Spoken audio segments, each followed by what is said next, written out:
But we have wars in Europe, we have war in the Middle East, and China is threatening Taiwan. Iran is inches away from a nuclear bomb. They're going to have a nuclear bomb, they say, in 34 days. And when we were in charge, Iran was broke. Iran had no money for Hamas. They had no money for Hezbollah. They were broke. Now they're very rich. They have $250 billion, they say, not including the $6 billion they got for a hostage trade.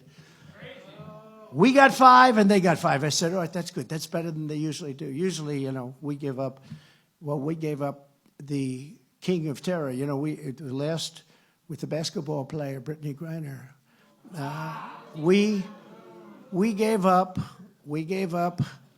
the greatest purchaser of military arms and equipment, and very deadly equipment, in the history of the world, they say. He was called the Phantom of Death. So they got him, and we got Brittany.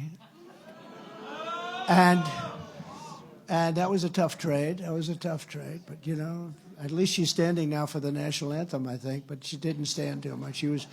She always wanted to tie her sneakers during the national anthem. I didn't like that. I didn't like it.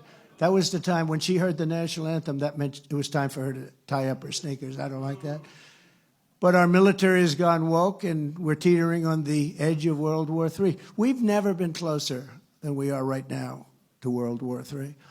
There's only one candidate in this race who is going to be up to the task of saving America from every single Biden disaster starting on day one. Number one, I know the players on the other side, and they always respected your country. I don't want to say they respected me, but boy, did they respect this country when I was in charge. They respected us like they've never respected us, right? You wouldn't have had Ukraine. You wouldn't have had Israel being attacked. Russia wouldn't be attacking Ukraine, but you wouldn't have had the attack on Israel. You wouldn't have had inflation. You wouldn't have had any of this stuff. You wouldn't have China longing to go into Taiwan. You know, they're just waiting for the right moment. They wouldn't even talk about it. They weren't even talking about it. And they won't be, I promise you that.